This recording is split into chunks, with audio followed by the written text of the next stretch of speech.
Come work for us. We are agile.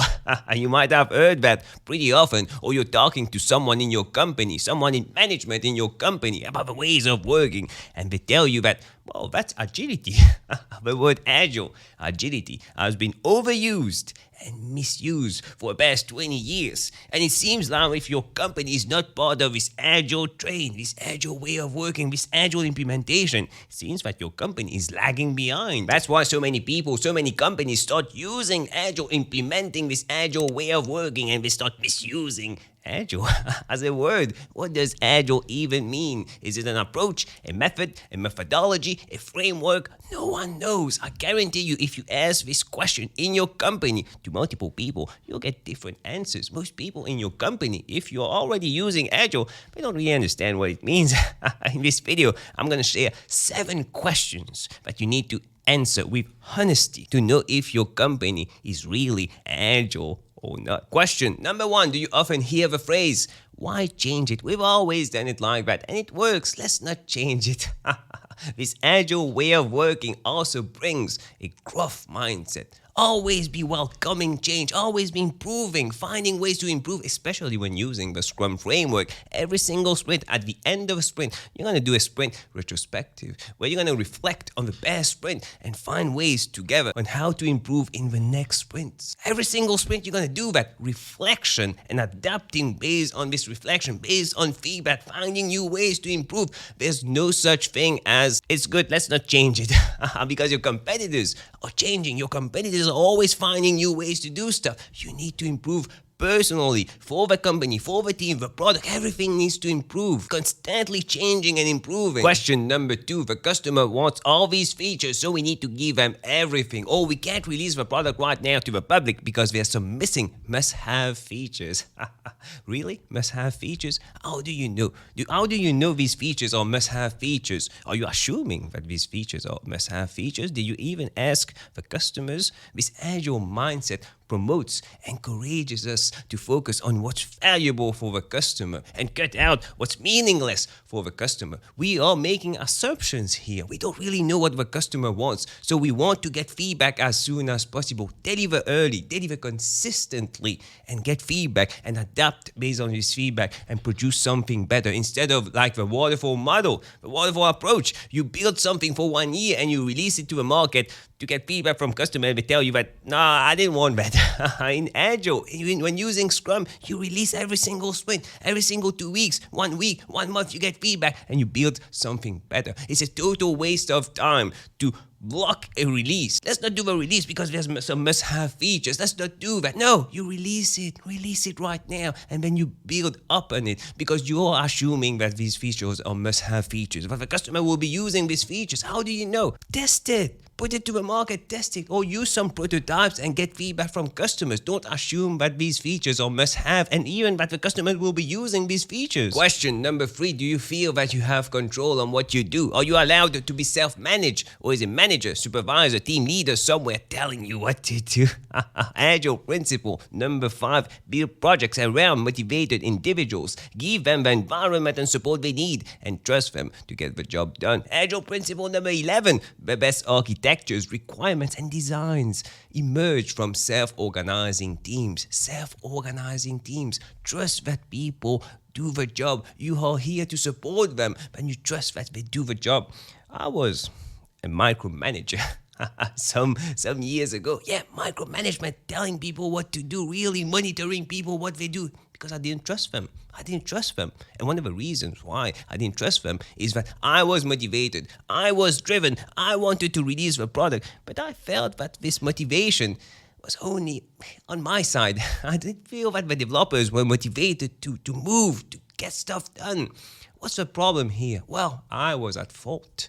I should have motivated the team. Give them control. Trust that they have all the skills, knowledge required to build this product. Support them into building that. And motivate them, lead them. So if this is a problem in your company, start with management first, the vision first, why we are doing it. Maybe the product owner understands why we are doing it, but the developers, they don't understand that. They are constantly just doing development, coding, without understanding why. Start with the why. Motivate people, drive people, and all this stress thing will go away. All these trust issues will simply go away because people will be driven, people will be motivated. You don't need to manage or micromanage someone who is extremely motivated. No, you don't do that. And for people who are unmotivated, fix this motivation part instead of micromanaging them and controlling them. So many companies get that wrong. Question number 4, is poor performance and poor behaviors tolerated in your company?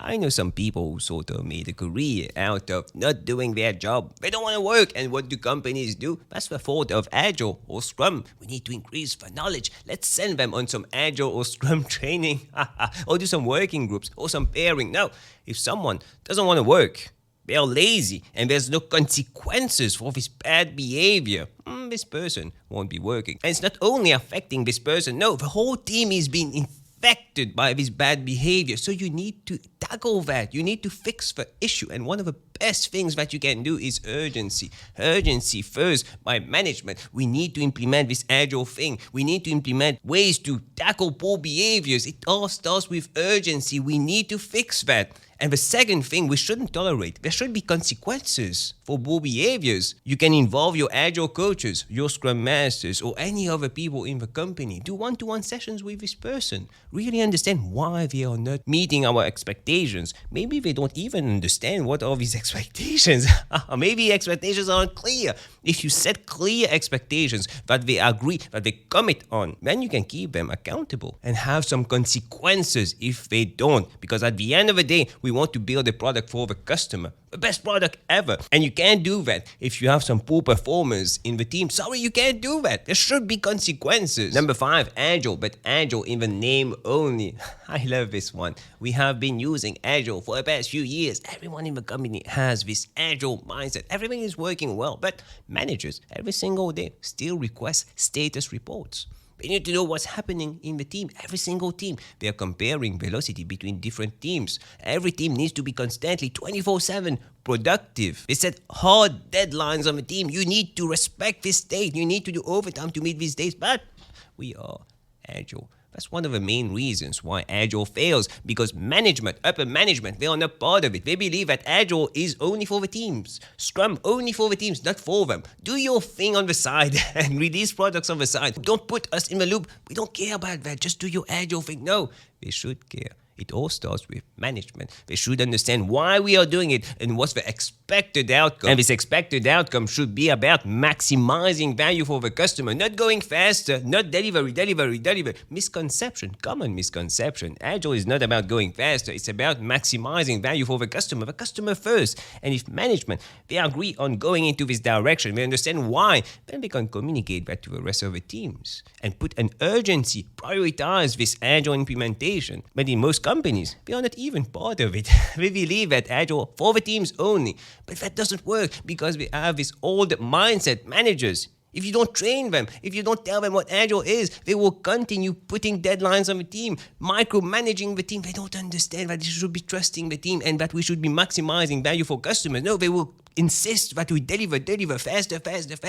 Everyone needs to be in the same loop and have the same training and have the same mindset. Everyone in the company. And the last one, number 7, planning, release planning, quarterly planning, 6 months planning, 1 year planning, 2 years planning. Upper management directors obsessed with planning. They want dates in 1 year. They want to know what will the team do and commit to dates in 1 year and punish the teams if they don't meet these commitments. Do you really believe that in 6 months you can predict what will happen in the team, in your industry, with your customers, in your market, in your company? Do you really believe that? If you can predict that in 6 months, why are you even using Agile? Use the waterfall model. Use the waterfall project management instead of using Agile. The whole purpose of using Agile is to respond to change, release early, continuously get feedback, and adapt the product based on this feedback. You can't predict what the customer will want in 6 months. It doesn't work like that. Stop insisting that teams commit on unrealistic dates. That's so wrong. Which brings me to my next point. If you want more tips, insights on Agile, Scrum, personal growth, click on the video that stands out the most on the screen right now. And I'll see you in a few seconds.